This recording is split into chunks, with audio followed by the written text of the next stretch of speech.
Yes, it's always a pleasure to be with you on Insight on Citizen FM 93.7. My name is Lawrence Umoette. The fallout is unprecedented. The consequences may expectedly be devastating than imagined.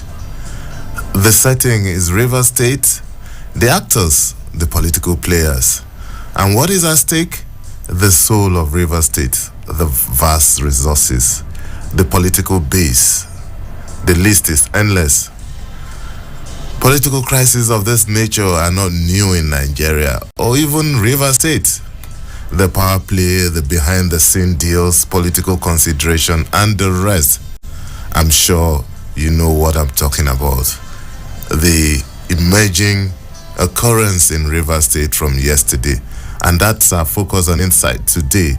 And my guest is Dr. Umoette, forensic and social psychologist. He is a teacher, a journalist, public policy analyst, media and communication strategist. Thank you so much for joining us on Insight today, Dr. Umoette. Yeah, thank you for hosting me. Yes. Good morning, Nigerians. Good morning, Dr. Umoette. It's been quite a while. I'm sure you've been very busy. Yes. But yes. I could not resist the urge to drag you this morning on the show. Thank you so much for obliging us. It's okay. The pleasure is always mine. Oh, well, yes, you can join our live stream on YouTube. Type in Citizen FM 93.7 and you will be part of this show. Our social media platforms are there for your interaction on Facebook at Citizen FM Abuja, on Instagram at Citizen FM 937, and also on Twitter at Citizen FM 937. On X, why do I keep calling it Twitter? On X at Citizen FM 937. And at 10:30 as usual, we will open the phone lines. So straight into the program, my guest is Dr. Umoette, a very, very familiar voice on the show. Dr. Umoette is a media and communication strategist. Dr. Umoette, straight on, what will you make, generally speaking now, what will you make of what is unfolding in River State?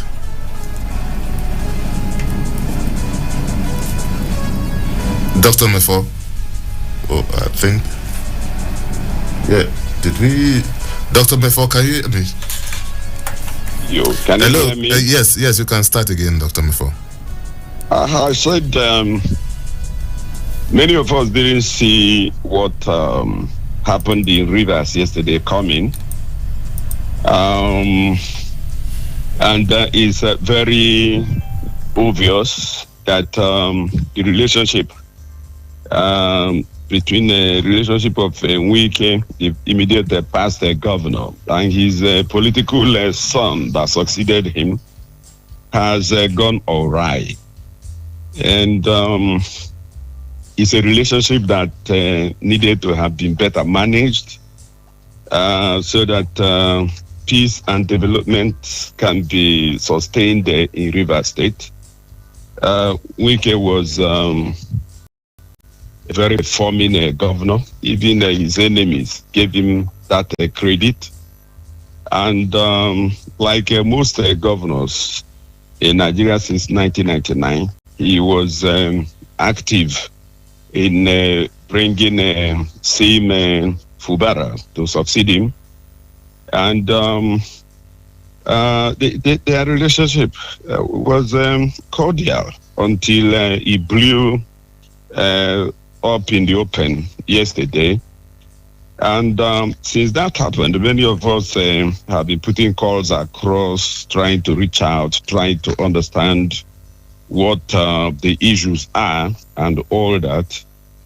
And I just can say that even though the details are not fully out there in the open, it is a poor handling of that relationship because Wike means well, Fubara means well. Incumbent governor Nan is Fubara and needs the space to work, no doubt.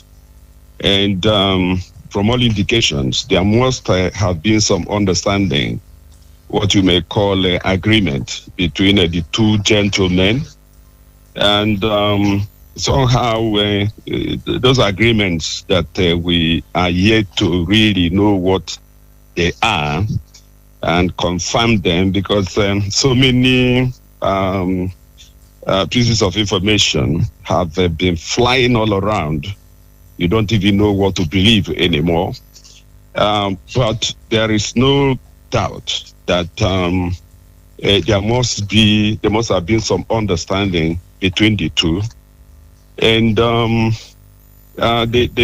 supporters of Wike that he left behind in Rivers to take up the appointment in Abuja as the FCT minister are simply not allowing the governor to breathe. That is what I see. And of course, things they are doing there now, people will easily see and attribute to Wike, but political maturity and sagacity, if have been deployed by both sides, could have really left the situation a lot more managed. It's a matter of strategic communication. If you look at it from that perspective, you will see that essentially they move to impeach the governor. For me, in all honesty, I think it's a bit overreaching. I don't think it's really called for.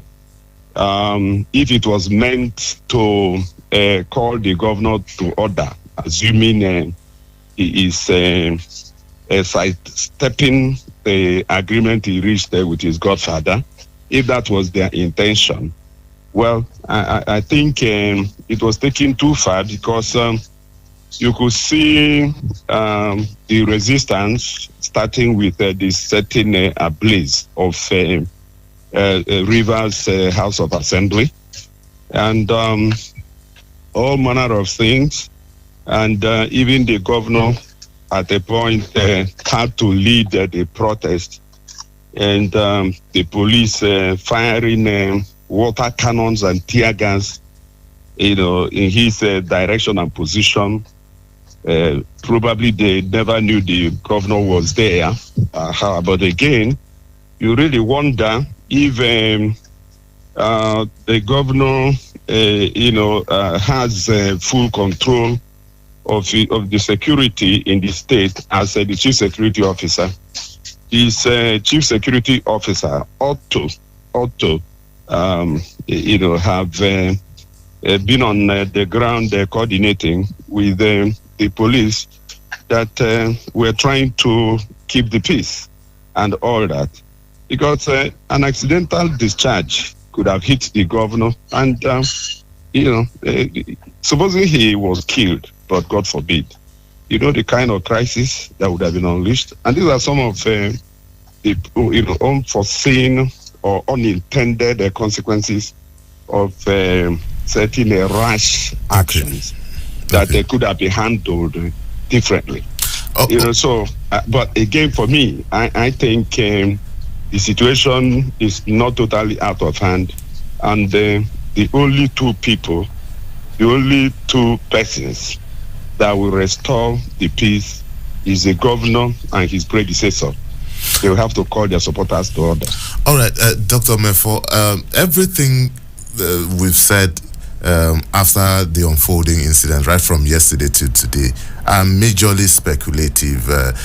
Yes. We don't have any facts that the former governor of Rivers State is actually, in fact, behind this crisis. Even the governor has not said it. I don't think. I see people on ground there, his supporters, are overreaching. Because the issue of impeachment is being done by people. It's real, so they are being overreaching. That is just the problem. And as they are doing so, they are worsening the relationship between the governor and his predecessor, who ensured that they succeeded him. So that's the problem. Dr. Mefo, now let's look at the scenario. This crisis is barely over the issue of governance. It's largely politics. From my experience over the years. Now, this is not the first time we've seen something like this. It has happened in several other states. Assuming that our speculation is true, that it's a matter of political godson and political godfather. It's basically politics at the end of the day. But you now have the residents, the citizens of the state, are now forming camps. It's either you are pro Governor Fabora or you are anti-Governor Fabora. People are just split into camps because of politics. But everyone misses the issue of governance. What is the place of governance in all this? Yeah, that's partly what I was trying to implicate. That until the entire picture emerges, one cannot say precisely what the issues are. But certainly, governance is being disrupted. Many of the governance issues will require legislative intervention. The legislative process in Rivers State has been interrupted, and a speaker. Emerged only yesterday, trying to take charge. So the House of Assembly is clearly broken into two. You don't even know which side has the majority as of now. Exactly. Because you have the former leader, the former House leader that was, as a matter of fact, suspended by the other side, emerging as the new speaker. As the new speaker, and the old speaker impeached, as it were. We don't know the number that impeached him, whether the number met the simple majority constitutional requirement. But again, you see, there are presidents in Nigeria. You remember the case of Joshua Dariye in Plateau State. In Plateau State, four honorable members removed the governor. He won in court, but by the time he won in court, time has passed. And made nonsense of his government and all that. And you also recall that in Edo State, yes, exactly. Edo, which I think is your state, if I'm not mistaken. It's not. In Edo State, under Adams Oshomole as governor, what you call minority numbers of the House Assembly elected the speaker and other principal officers, shutting out majority, and then it stood. So so many things have gone wrong in our politics and politics. Even even during the Obaseki era too. You remember that the 5 lawmakers that were loyal to him basically saw through the tenure of 4 years. Yes, that's what I'm saying. So you have a problem, and Ubara as the governor can even shut down the present assembly and relocate the legislators that are loyal to him to the government house. Amechi did it. We saw it under Amechi, the same Rivers State. So we just have to encourage both sides to reach out for peace and compromise. And like I said, it is the 2 gentlemen, governor and the predecessor, Wike, that will have to reach out to each other and call their supporters to order. And the elder statesmen from the zone, from the area, from the state, Edwin Clark and others, don't also have to take sides. I don't think it is helpful. I read the press release of Edwin Clark, one of the most revered elder statesmen in Nigeria, asking President Tinubu to call Wike to order. I really don't think that is a good route to travel. Men at that level should prevail on both the governor and his predecessor, so that they will find a middle ground. There will be no victor, there should be no vanquished. Yes, otherwise the battle will fester and there's no ball into all manner. You were talking about governance. As long as there is no peace, there will be no need for governance, because the governor there will be fighting for survival. He wants to keep his job. He will be spending money and time trying to buy supporters and all that. And if Wike is provoked and feels wrongly accused and wounded, he too is not particularly poor. He will be spending money and time trying to also strengthen his camp. When two elephants fight, it is the grass that will certainly suffer. Which is the people on this case. So we need to understand that, you see, this is the issue of godfatherism in Nigeria. It has been an integral part of our democratic experience in contemporary times. Since 1999, it has happened. There is practically no state in Nigeria that the governor has not tried to put in place his successor, and the relationship also going all right. Go to the southeast. You remember the case of Jim Wobodo and Ebano, Senator Chimaroke Namani, his successor. You go to Anambra. You remember the case of Ngige and the Oba family. You remember the case of P2B and Obiano. You remember even now, Obiano and Soludo are not enjoying the best of times. Exactly. So you move from place to place. The only state in Nigeria where a godfather has enjoyed good relationship with the successor, maybe surprisingly Borno State. Borno State, Shetima, the vice president, and his successor, Professor Zulu enjoys the best of times. So the people should look at that model and see what magic Vice President Shetima has deployed to gain the confidence and respect of the successor. Which I believe is just mutual respect. If the feeling is mutual, and it has helped them to keep the relationship.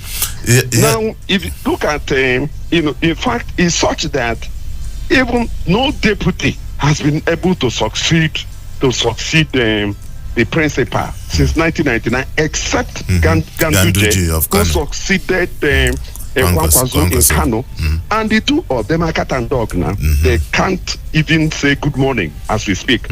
So the question is why?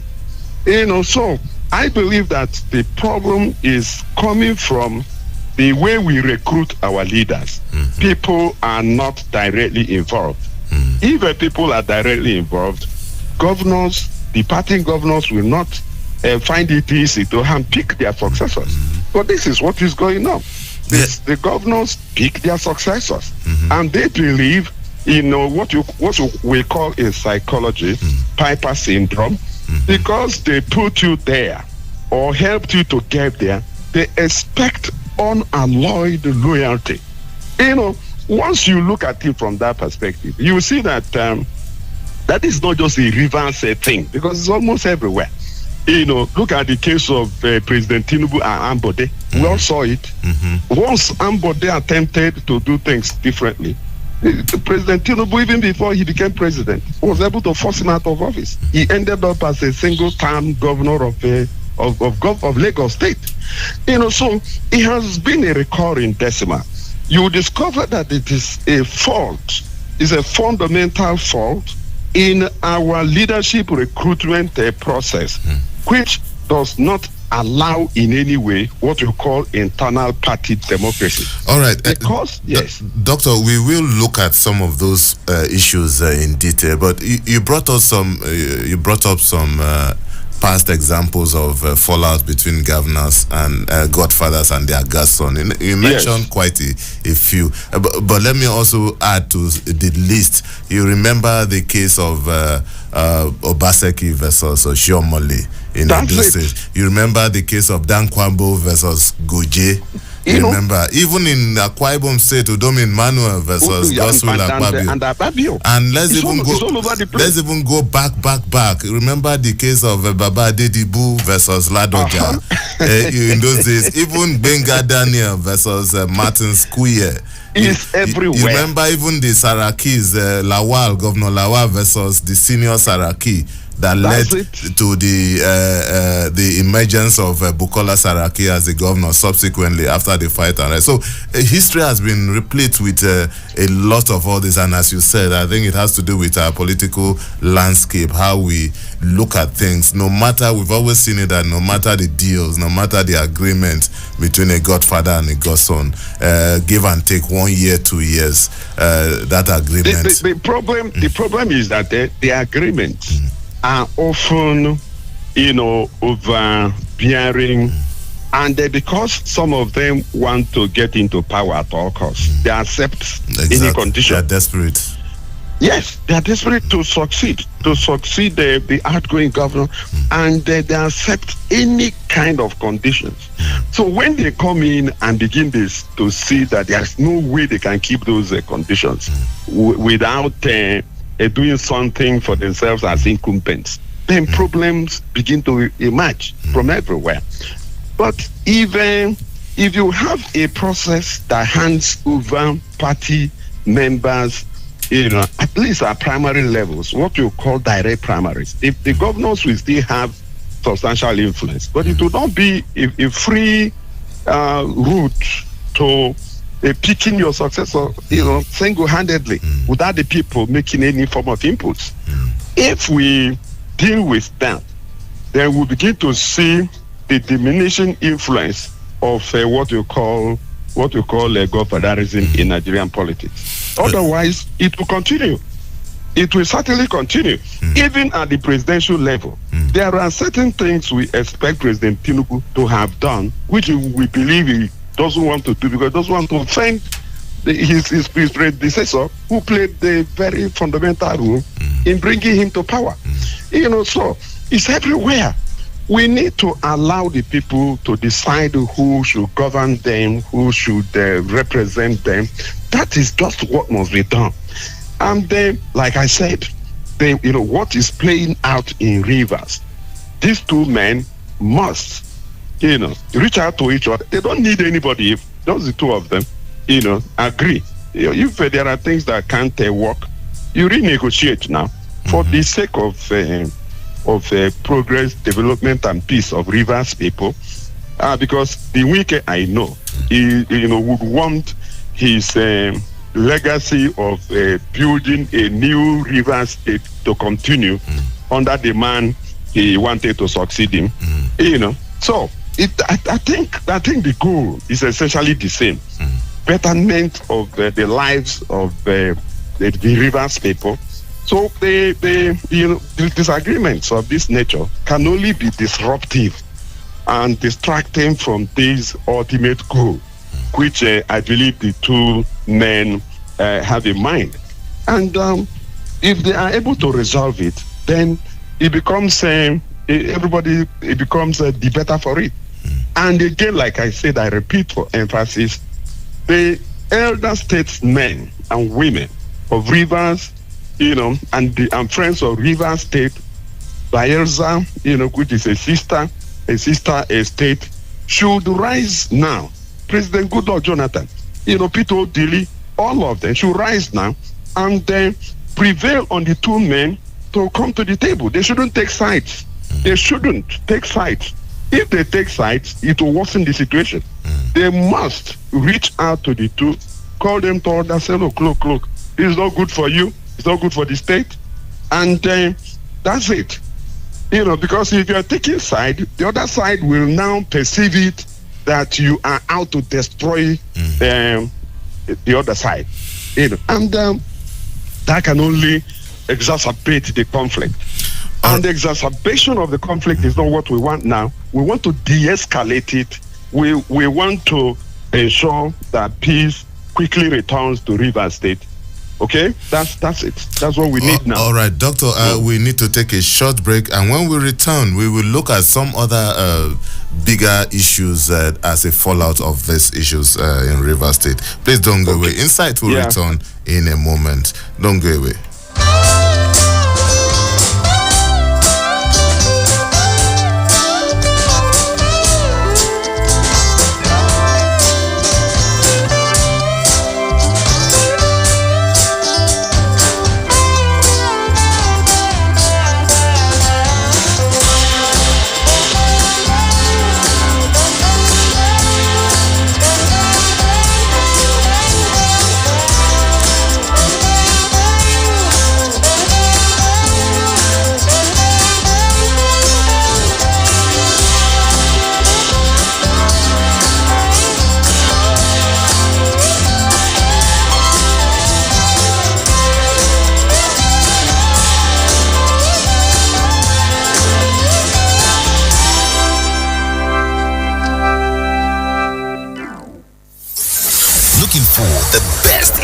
Update? Yeah, man. Listen to Citizen FM 93.7 Abuja. Now listen. News on the hour. 7 a.m., 8 a.m., 9 a.m., 10 a.m.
Just begun.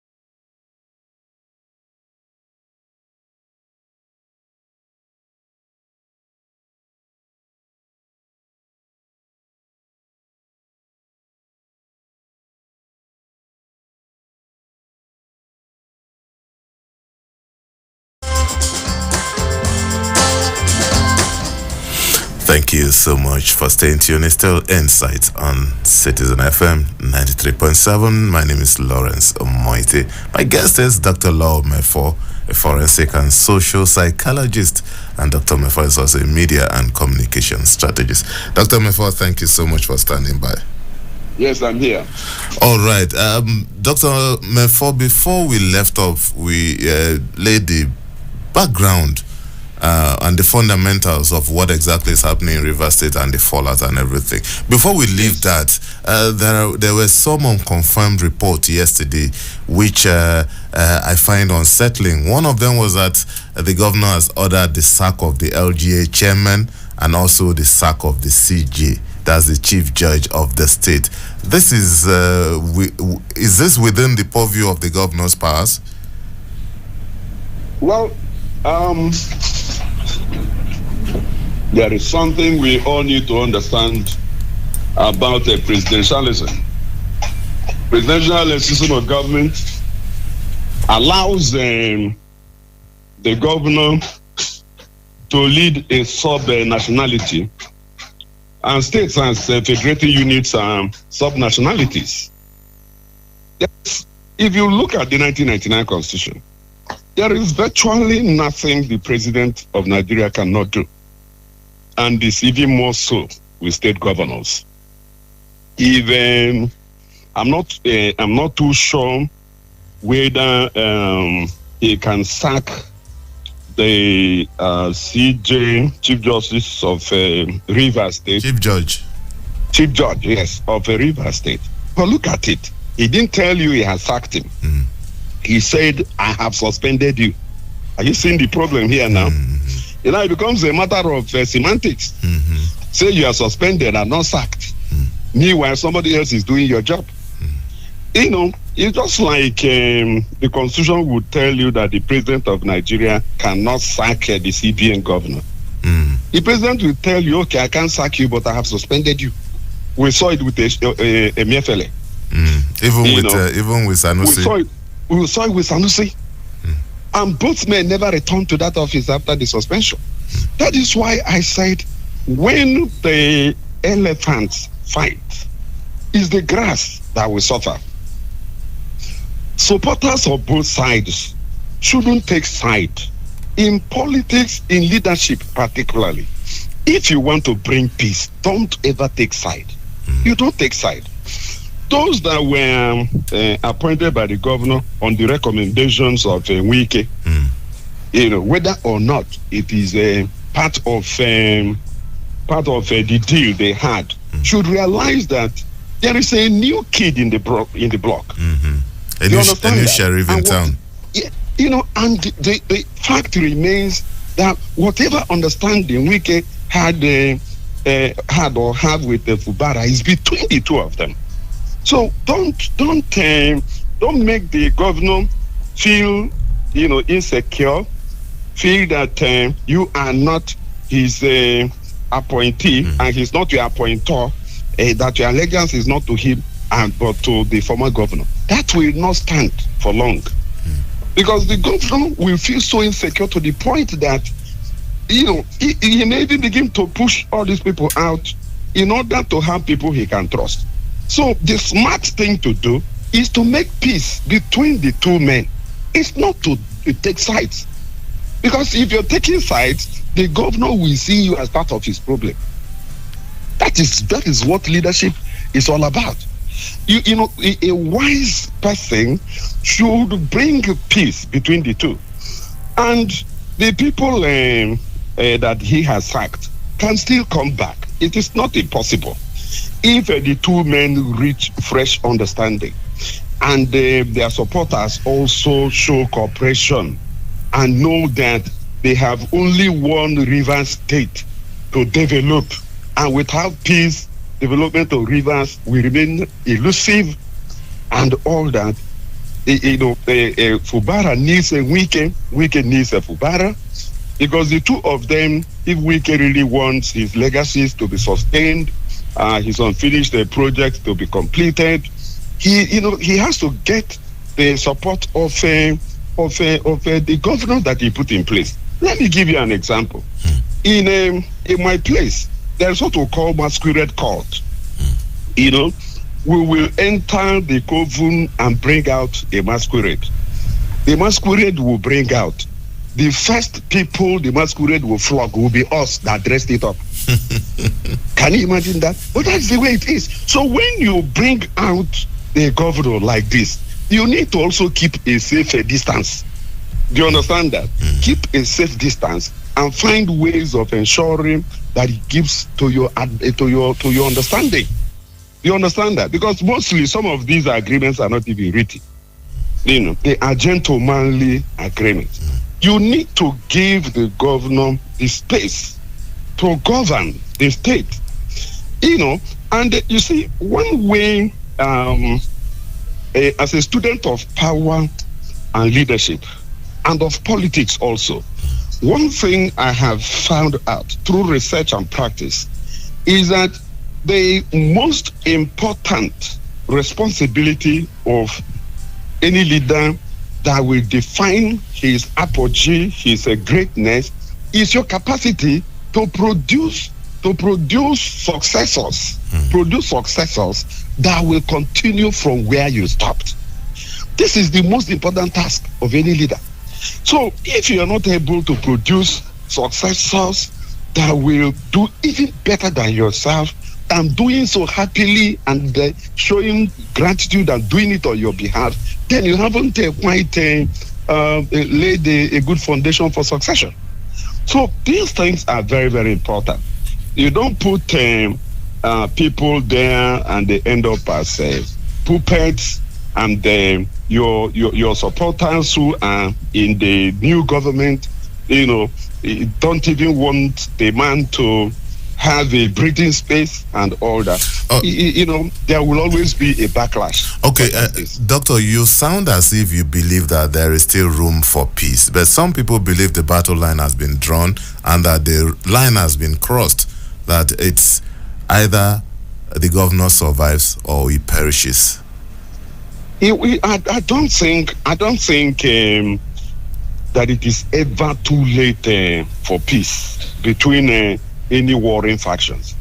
And you know, all wars, this is a political war, all wars end up on a conference table. So why don't you just proceed to the conference table rather than war first before you now conference when casualties must have fallen on both sides?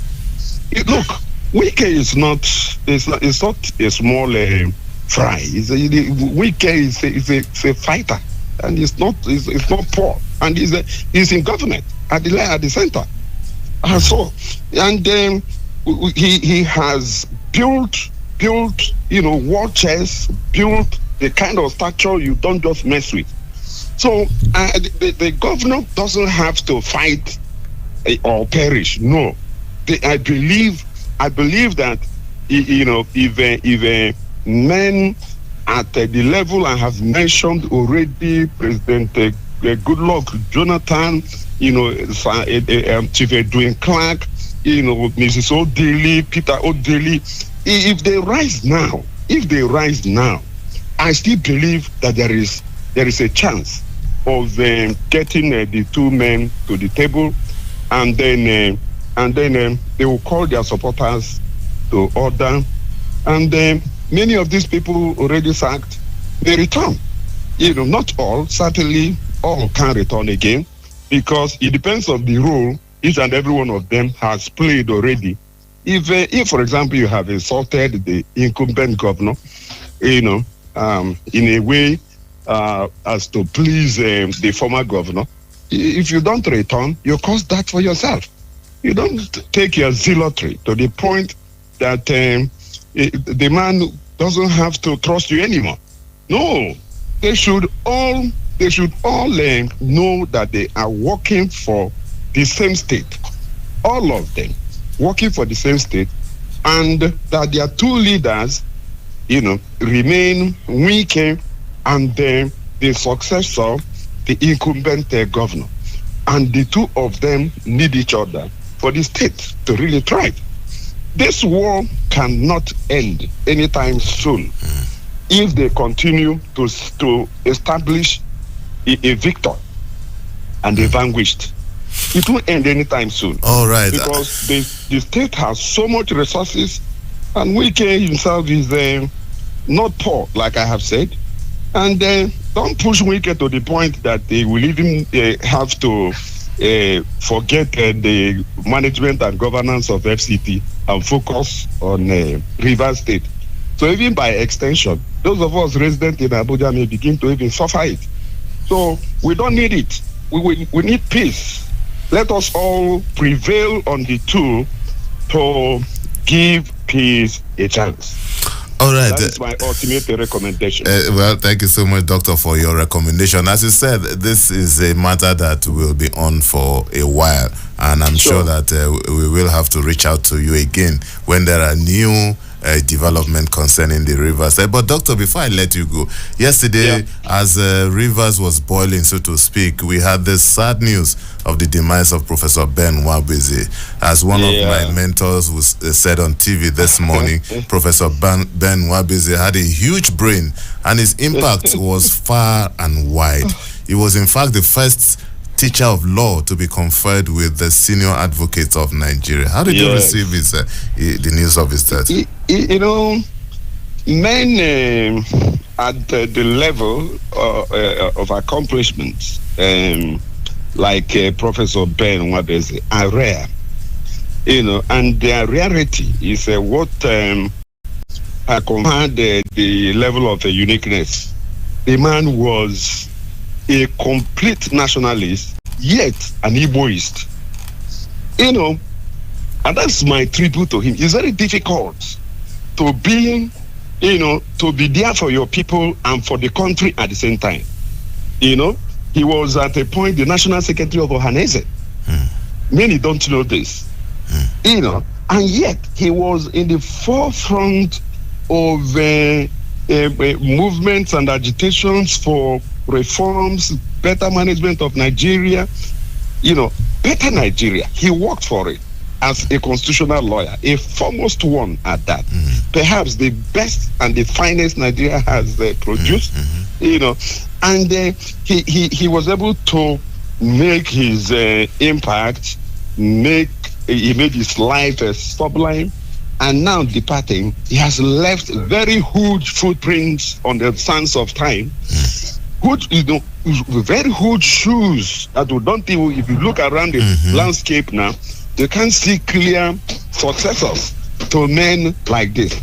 And if you when you remember him, then you will remember some men that operated at this level, like Agoda and others, Justice Udu Toma. These are men of rare quality and caliber, and they really turned things around for the country, and their legacies will continue to live.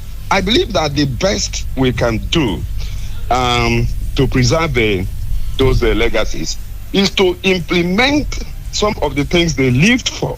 Whether they lived for restructured Nigeria. He wanted Nigeria restructured so as to reenact true federalism. Somebody says, what is true federalism? What is they defined it in his writings and the presentations? True federalism is simply put, returning the powers enjoyed by the old regions to the federating units that today are the states. It's as simple as that. He's not saying, I don't think Nwabeze was insisting that we can return to regionalism, but he believed that the powers enjoyed by the regions, even fiscal federalism and all that, can be enjoyed by the federating units today. And once that is done, Nigeria must have recovered its federalism and federal structure, and development will become easier. Unity and progress will be once more the bedrock of the Nigerian nation state. All right, Dr. Lomefo, thank you so much for your interventions and insight. Thank you, my brother. All right, have a beautiful day. Have a blessed day, Nigeria. All right. Oh, well, that's a package on Insight. Today, my guest has been Dr. Umoette, who is a forensic and social psychologist and also a media and communication strategist. That's a package on Insight today. The program returns tomorrow with another interesting topic. My name is Lawrence Umoette. Enjoy the rest of your day.